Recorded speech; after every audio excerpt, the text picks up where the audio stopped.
Olá, tudo jóia? Arraso Enem, Física, Professor Elton. Na última aula, nós encerramos a parte de calorimetria. Nós estudamos o que acontecia com o corpo quando cedíamos calor, quando retirávamos calor e percebemos as variações de temperatura e a mudança de fase que pode ocorrer, tá certo? Isso numa revisão, claro que mais à frente nós discutiremos novamente baseado nas questões que o Enem trouxe até hoje envolvendo esse assunto. Mudamos radicalmente agora de assunto e vamos dar uma olhadinha em ótica. Não na ótica toda. Veja que nas nossas revisões, elas estão baseadas na frequência com a qual o assunto foi abordado no Enem. E é isso que a gente está fazendo, uma revisão baseado nos conteúdos fortes do Enem, certo? Vamos adiante, dar uma olhadinha lá. Física, aula 18, refração da luz. Claro, nós poderíamos ter estudado a questão da reflexão, poderíamos ter estudado os princípios da ótica geométrica, mas veja, o que tem aparecido no Enem são questões que envolvem principalmente a refração da luz. Então é essa a revisão que nós faremos. Não que nós não discutiremos no futuro refração, ou melhor, reflexão da luz. Claro que sim, discutiremos espelhos, faremos isso durante as outras aulas que virão, certo? Então, a refração da luz, a figurinha é bem interessante, tem um senhor sentado dentro de uma, vamos chamar de uma piscina, com água, né, a borda de vidro, e a gente percebe que o pescoço dele está deslocado em relação ao pescoço, ou melhor, o corpo todo, o tronco dele, está deslocado em relação à posição da cabeça, e também o próprio braço, reparem. Ele está segurando um cartazinho, numa brincadeira, dizendo que física é engraçada, e ele usa ali pro fun, né, ele usa até um PH, para tentar deixar a coisa mais engraçada. Cuidado que o inglês aí está meio na brincadeira, certo? Mas ele está dizendo que física é divertida, e eu concordo com ele, que a física é bastante divertida, muitas e muitas vezes, certo? Esse é um exemplo. Então, o que está acontecendo aí, né? Por que esse senhor está sem cabeça? Vamos discutir isso mais adiante. Então, a gente vai analisar as questões que envolvem refração da luz. O que é o fenômeno da refração? O fenômeno da refração ele sempre vai ocorrer quando a luz muda de meio. Quando a luz muda de meio na sua propagação. Como assim? Ela está viajando no ar e de repente ela entra no vidro. Ou a luz do sol vem viajando durante algum tempo no vácuo e entra na atmosfera terrestre, né? Oxigênio, nitrogênio, ou seja, o nosso ar. Então isso é uma mudança de meio na propagação da luz, certo? E a luz, ao mudar de meio, sofre uma variação na velocidade da sua propagação. Curioso, né? A luz ela tem diferentes velocidades em diferentes meios. Bem curioso isso. A refração pode ser acompanhada por um desvio na direção de propagação.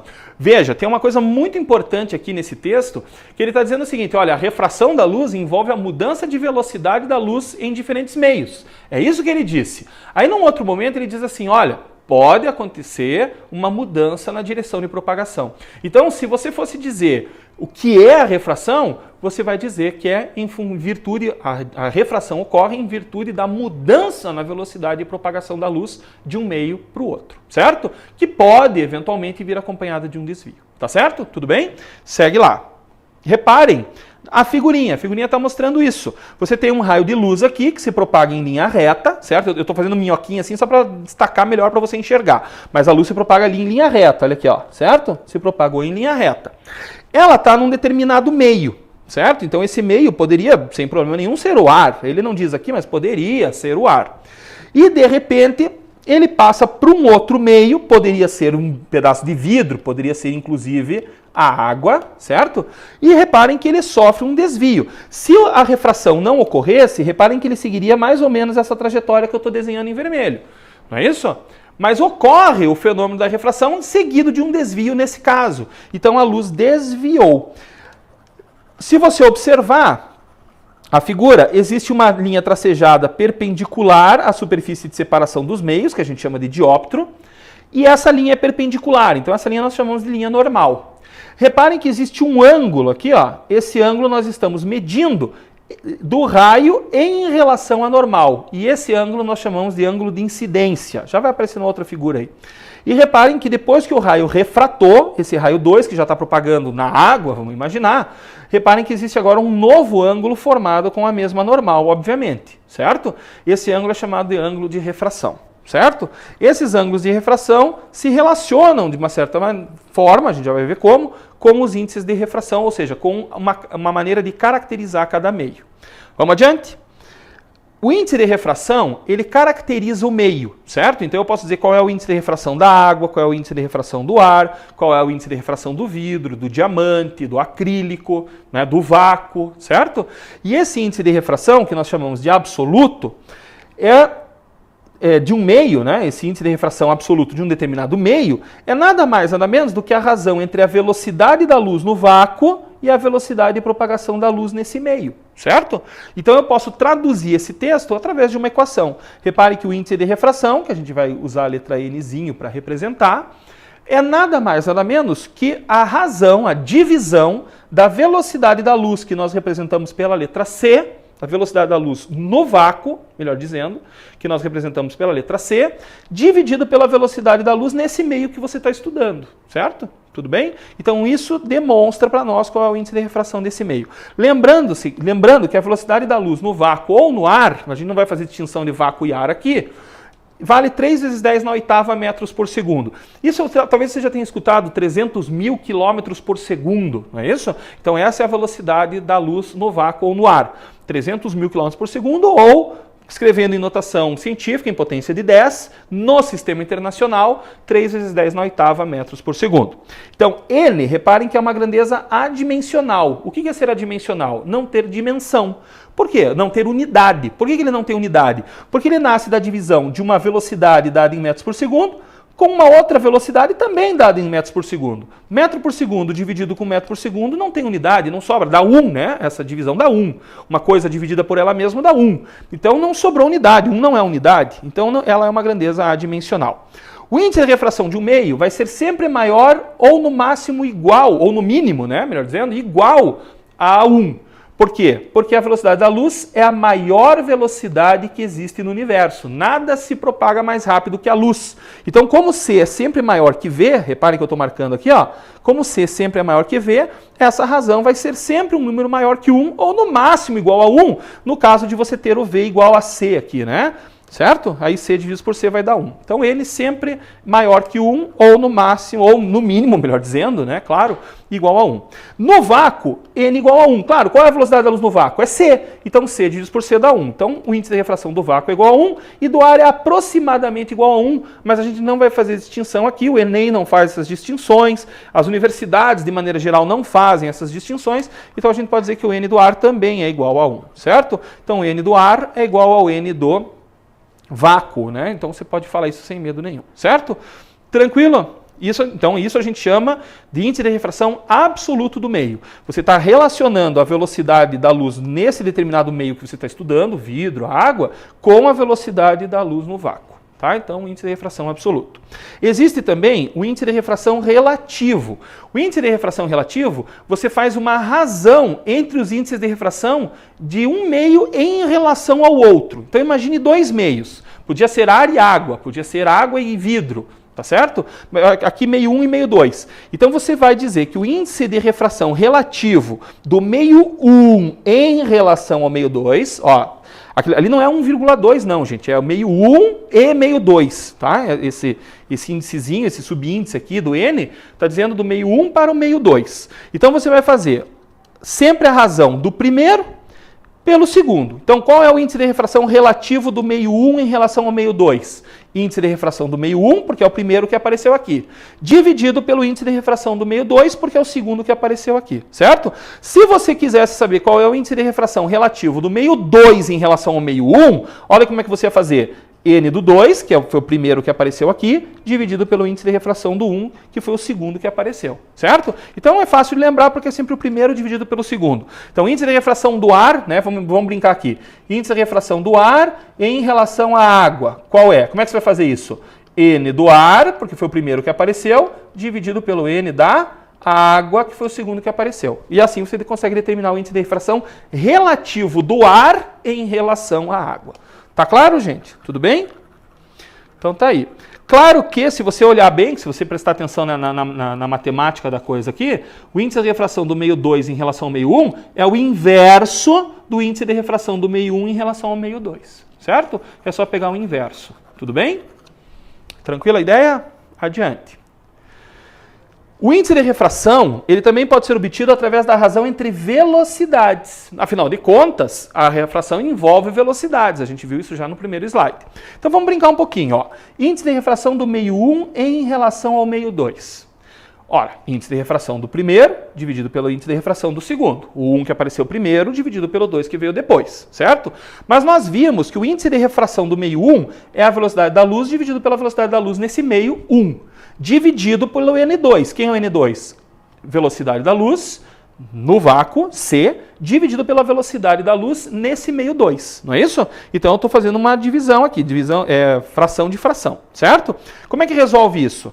Sim, tudo bem, gente, de onde saiu esse C e esse V? Dessa equação aqui, ó. Aqui, ó. Eu usei isso aqui, ó. Aonde tem o N1, eu escrevi C sobre V1. Onde tem o N2, eu escrevi C sobre V2. Tá claro isso, né? Opa, voltei demais. Tá aqui. Então foi isso que eu fiz. No lugar desse N, C sobre V1. Ó. No lugar desse N, C sobre V1. No lugar desse N2, C sobre V2. Eu usei aquela equação. E aí eu tenho essa divisão, né, de frações. Então eu repito a primeira, multiplico pela segunda invertida. Este C com este C eu posso simplificar, fica V2 sobre V1. V2 sobre V1. Então olha que coisa louca. Veja só. Índice de refração do meio 1 em relação ao meio 2 é o N1 sobre o N2. Isso se você olhar para os N's. Mas se você olhar para os V's, V2 sobre V1. Viu que agora o 2 ficou em cima do 1? Né? Viu que os índices ficaram... Opa, desculpa. Viu que os índices ficaram invertidos? Viu que eu troquei o índice? Quando eu quis medir o índice de refração de um meio em relação ao outro, usando os índices de refração, eu fiz o primeiro dividido pelo segundo. Mas a velocidade ficou invertida. Por que a velocidade inverteu?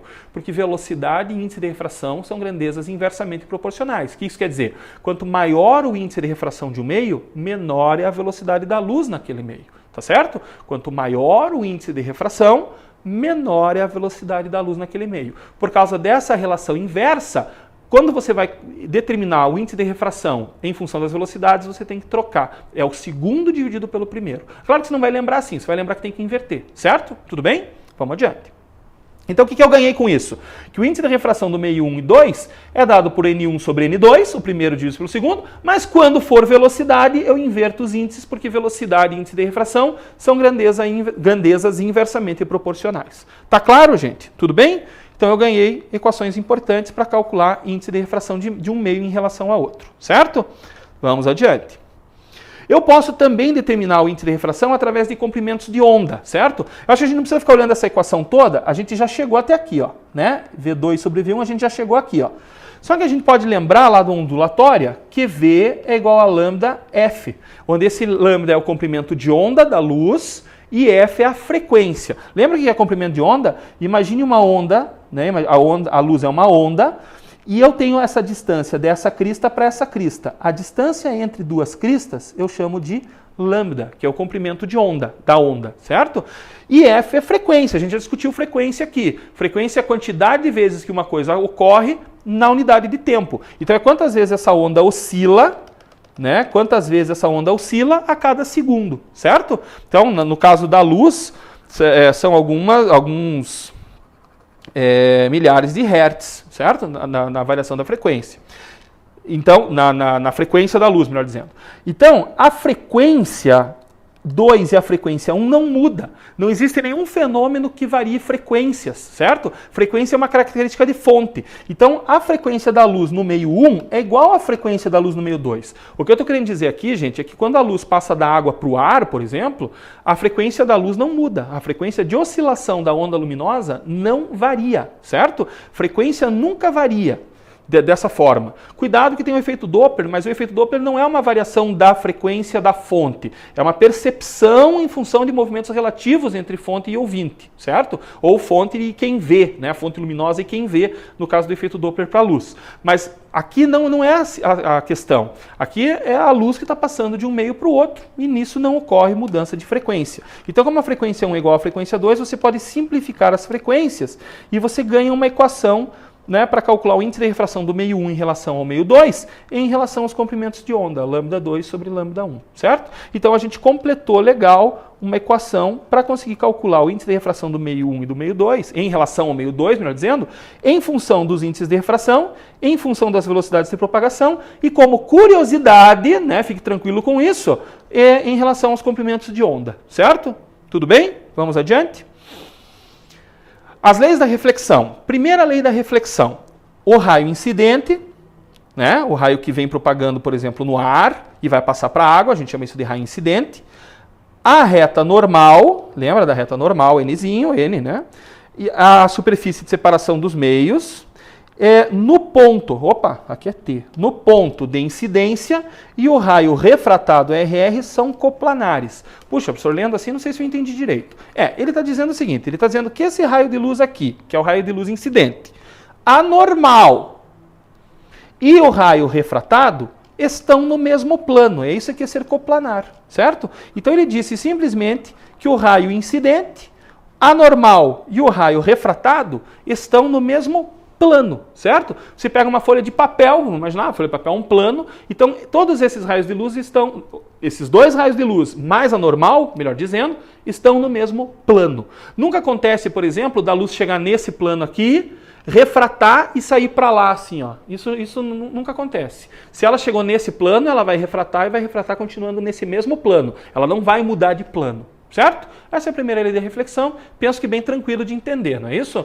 Raio incidente, normal e raio refratado são coplanares, ou seja, estão sempre no mesmo plano. Tranquilo? Vamos lá. Se você lembra das leis da reflexão, essa também é uma lei da reflexão. O raio incidente num espelho plano e o raio refratado, refletido, melhor dizendo agora, também são coplanares. O raio incidente num espelho, anormal ao espelho, e o raio que refletiu também são coplanares. Certo? Então também é uma lei lá da reflexão, que se repete aqui na refração. Tudo bem? Voltando. Adiante. E a segunda lei, ela vai envolver justamente os índices de refração e aqueles ângulos de incidência e ângulo de refração que eu falei para vocês. Então reparem aqui, ó, o ângulo de incidência, medido sempre em relação à normal. Cuidado, o que os caras fazem nos vestibulares, né? Eles te dão esse ângulo aqui, ó. Eles te dão esse ângulo, vamos imaginar 60 graus.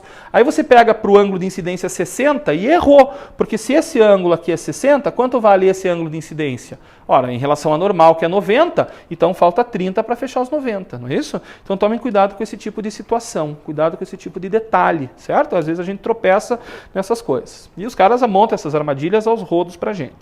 Então, o ângulo de incidência entre o raio incidente e a normal. E o ângulo de refração, o Rzinho aqui, entre o raio refratado e a normal, certo? Tudo bem? E a relação que envolve tudo isso é chamada de relação de Snell, ou lei de Snell-Descartes, certo? Que diz que o índice de refração do meio 1, quem seria o meio 1 aqui? Seria esse primeiro meio aqui, poderia ser o ar, né? Vezes o seno do ângulo que está nele. É assim que eu gosto de pensar. Qual é o ângulo que está no meio 1? É o ângulo I, é o ângulo de incidência. Beleza, então seno do ângulo I. Seno de I. Vai ser igual ao índice de refração do meio 2, o meio 2 poderia ser aqui, ó, a água, vezes o seno do ângulo que está nele. Qual é o ângulo que está no meio 2? É o R, professor. Isso, que eu chamei de ângulo de refração, não é isso? Então tá aí, a lei de Snell diz que N1 vezes seno de I é igual a N2 vezes seno de R, certo? Tudo bem? Adiante. Reparem que se você, com a equação de Snell-Descartes, começar a analisar o que acontece, você vai chegar a uma conclusão bem interessante. Reparem a primeira figura aqui com o raio de luz passando do ar para a água, certo? Reparem que se não houvesse o fenômeno da refração, esse raio de luz seguiria reto aqui, ó. Eu até coloquei tracejado ali para ajudar você a enxergar. Mas isso não acontece. O que acontece? O raio de luz, ao mudar a velocidade, acaba sofrendo um desvio. Lembra que ele pode sofrer desvio. Nesse caso, ele sofreu desvio. Quando que ele não sofre desvio, professor? Já vamos dar uma olhada, certo? Nesse caso, ele sofreu desvio. Como é que ele sofreu esse desvio? Como ele vai de um índice de refração menor para o maior, repare que o índice de refração do ar é menor que o índice de refração da água, certo? Gente, geralmente o índice de refração está associado à densidade, tá? O índice de refração está associado à densidade. Então, quem é mais denso tem um índice de refração maior, a gente chama de mais refringente. Quem tem um índice de refração menor, a gente chama de menos refringente, certo? Então, reparem que na primeira figura, o raio de luz está incidindo do meio menos refringente para o mais refringente. Sempre que ele vai do menos refringente para o mais refringente, o raio de luz se aproxima da normal. Percebe? Olha, ele seguiria esse caminho aqui, ó. Concordam que ele seguiria esse caminho aqui? Mas não, ele refratou. Então como é que ele refratou? Ele refratou aproximando da normal. Por que ele refratou aproximando? Porque ele foi do menos refringente para o mais refringente, certo? Agora imagine o contrário. Imagine o raio de luz saindo da água e indo para o ar. Então vejam que agora ele está indo do mais refringente, lembre que o N da água é maior que o N do ar, então ele está indo do mais refringente para o menos refringente. Se não acontecesse o fenômeno da refração, ele ia seguir essa linha tracejada aqui, ó, certo? Tudo bem? Mas não, ocorreu o fenômeno da refração com desvio. Mudou a velocidade de propagação, mas também sofreu desvio. E como é que ele sofreu desvio? Agora, como ele foi do mais refringente para o menos refringente, ele afastou da normal. Reparou que ele afastou? Ele não aproximou aqui, ó. Ele, pelo contrário, ele afastou da normal. Então vale a pena esse jeitão de pensar, porque pode te ajudar em vários exercícios, né? Passou do meio menos refringente para o mais refringente, aproxima da normal. Do mais refringente para o menos refringente, afasta da normal. Certo? É bacana se você conseguir guardar isso. Valeu? Vamos adiante. Outra questão importante é a questão do ângulo limite e da reflexão total. Só que ângulo limite e reflexão total são fenômenos que ocorrem única e exclusivamente se o raio de luz passar do meio mais refringente para o menos refringente, certo? Então você tem que pensar assim, esse fenômeno chamado ângulo limite ou reflexão total só ocorre se o raio de luz estiver passando, por exemplo, da água para o ar. Da água para o ar, senão não ocorre. Então olha aqui o caso onde não sofre desvio, ó, quando o I é igual a zero. Né? Professor, mas o I aí não é 90? Não. Lembre que você mede sempre em relação à normal. Então a normal está aqui, não está aparecendo porque as setinhas estão em cima. Então o ângulo de incidência é zero. Então o ângulo de refração também é zero. Certo? Então esse é o caso, gente. Incidência perpendicular à superfície de separação dos meios ou uma incidência com o ângulo de incidência igual a zero, o raio de luz não sofre desvio. Mas professor, se ele não sofre desvio, ele não refrata. Errado. Cuidado aqui, né? Se ele não sofre desvio, ele refrata? Sim, ele refrata, porque a refração envolve principalmente a mudança de velocidade. Mudou a velocidade da água para o ar, por exemplo? Sim, mudou. Então o raio refratou. Ah, professor, mas refratou sem sofrer desvio. Isso, refratou sem sofrer desvio. Tá certo? Mas refratou. Beleza? Vamos adiante. Olha o segundo caso. Olha o que aconteceu. Agora, o I, em vez de zero, o I tem um determinado valor. Repare que você afastou ele um pouquinho para cá, ó, na próxima figura, certo? O que aconteceu com o raio de luz refratado? Ele afastou da normal. Claro, era de se esperar que ele afastasse da normal, porque está indo do mais refringente para o menos refringente. Lembre que aqui o meio B é mais refringente e o meio A é menos refringente, certo? Aí aconteceu uma coisa legal. Você chegou num I igual a L, esse L é de ângulo limite, L de limite, certo?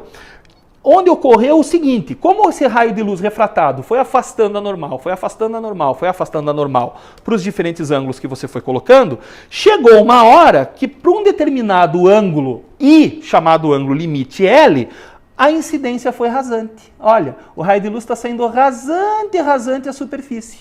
Tá certo? Tudo bem? Então a ideia, gente, é que se você estivesse segurando, por exemplo, uma bola aqui, eu veria a bola como se ela estivesse na superfície da água. Nossa, professor, que doido. Mas você que já brincou na piscina sabe que isso pode acontecer, não é isso?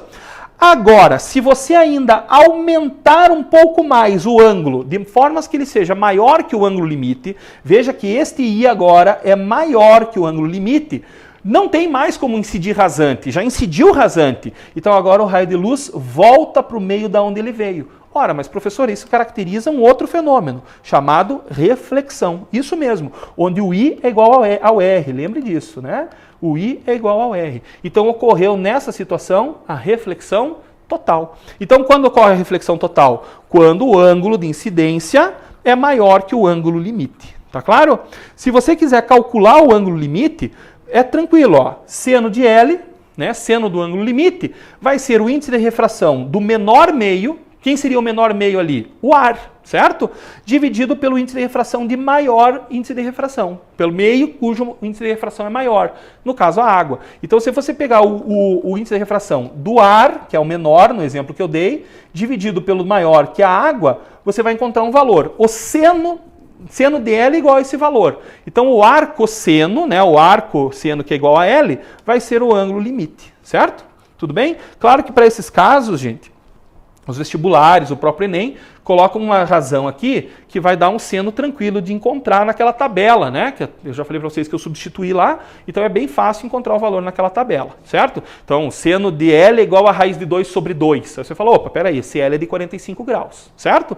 Aonde que tem uma aplicação bacana disso? Na fibra ótica. Na fibra ótica, o sinal luminoso, né? Que transporta as informações de computador para computador e assim vai, utilizam a reflexão total para transmissão de dados. Então, reparem esse raio vermelho, ó, ele reflete completamente dentro da fibra. Claro, a tendência, veja, que a fibra tem um índice de refração, é um quartzo, né, um cristalzinho.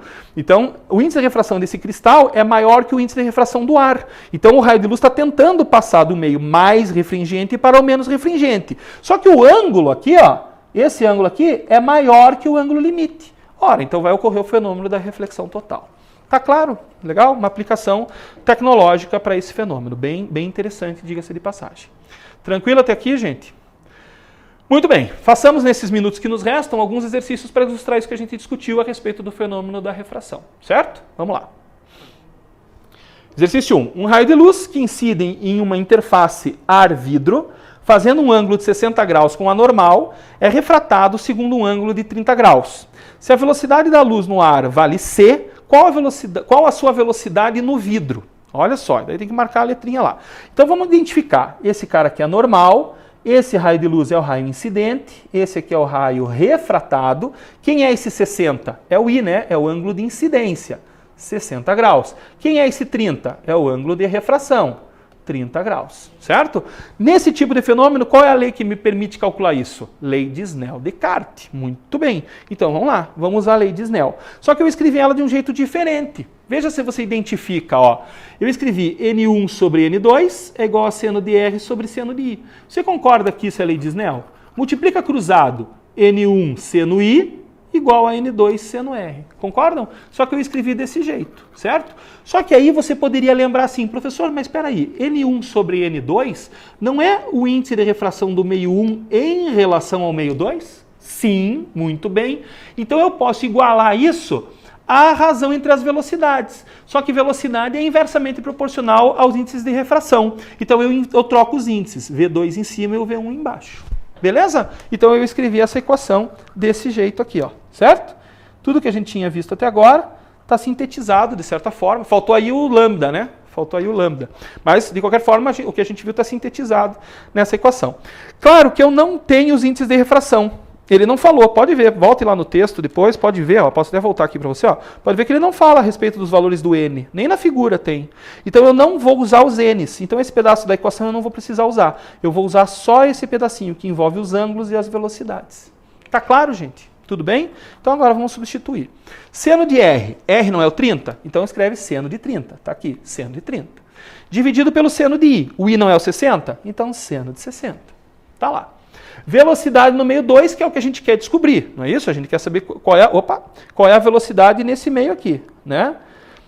Tudo bem? A gente quer saber qual é a velocidade no vidro. O vidro é o segundo meio aqui, ó. Então a gente quer saber. Então o ponto de interrogação está aqui. O índice de refração, aliás, desculpa, eu não preciso do índice de refração do ar. A velocidade da luz no ar, eu sei qual é. Ele disse no texto, vale C. Então vamos substituir. Então, V2 eu quero calcular.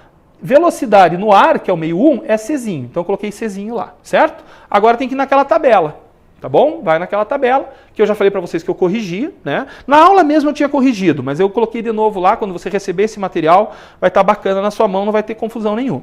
Então, ó, seno de 30 graus, meio. Seno de 60?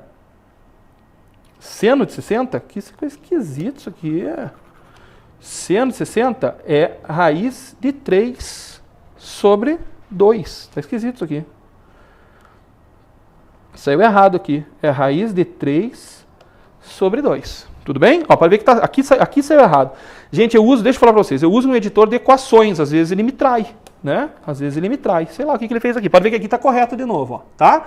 Então vamos riscar aqui, não tem problema nenhum. 160 raiz de 3 sobre 2, certo? Você tem uma igual a V2 sobre C. Agora você tem uma divisão de frações. Como é que você faz isso? Repete a primeira e divide pela segunda invertida. A primeira é meio e a segunda invertida, 2 sobre raiz de 3. Tá lá, pode ver que aqui tá bonitinho. Aqui ele não trocou nada, ó. 2 sobre raiz de 3, certo? Tranquilo? Bom, o que sobrou? Corta lá, certo? Dá para simplificar esses dois. Então sobrou 1 sobre raiz de 3. Agora sim, ficou bonitinho. 1 sobre raiz de 3, agora sim. 1 sobre raiz de 3 é igual a V2 sobre C. Como é que você vai resolver isso? Passa o C que está dividindo, passa ele multiplicando. Então a velocidade no meio 2 é C sobre raiz de 3. Dificilmente você vai encontrar, poderia deixar um valor assim, poderia. Mas olha o que ele fez aqui, ó, C sobre 1,73. Eu acho feio dar uma resposta assim, mas foi como esse vestibular fez. Então volta lá e marca aqui, ó, C sobre 1,73. Eu não gosto muito desse negócio de ter que lembrar que raiz de 3 é 1,73, sabe? Eu não acho legal, mas de qualquer maneira tá aí. Vai que na prova tinha uma tabela no início da prova, na folha de rosto, mostrando essas coisas, aí até é justo, né? Tá? Mas tá aí. Então você substitui raiz de 3 no lugar de raiz de 3, 1,73 e você tem a resposta correta. Eu até preferiria, sinceramente, uma resposta onde aparecesse isso aqui fatorado, né? Ou melhor, fatorado não, racionalizado, não é isso? Racionalizado, ia ficar raiz de 3 vezes C sobre 3, né? Talvez até ficasse bacana, matematicamente falando, eu acho que fica mais bacaninha. Mas tá claro, gente, a matemática? Tá claro o que aconteceu aí? Beleza? Vamos dar fazer mais um? Não. Eu vou deixar então, ó, tem esse aqui para você discutir depois. É bem tranquilo, ele está dizendo que esse θ aqui, ó, é o ângulo limite. Ele está dizendo que θ é igual ao ângulo limite. Ora, se θ é igual ao ângulo limite, por onde que o raio de luz tem que refratar? Se você prestou atenção na aula lá, volte lá, qualquer coisa, dá uma rebobinadinha aí. Rebobinada é termo do meu tempo, né? Mas volte lá e você vai poder ver que eu falei o seguinte, quando o ângulo de incidência é igual ao ângulo limite, ocorre o fenômeno da refração rasante, certo? Então só pode ser refratando através da situação 4 ali, certo? Então marca a letra D. Tranquilo, gente? Beleza? Até a próxima aula, valeu. Próxima aula, eletricidade, gente. Vamos lá.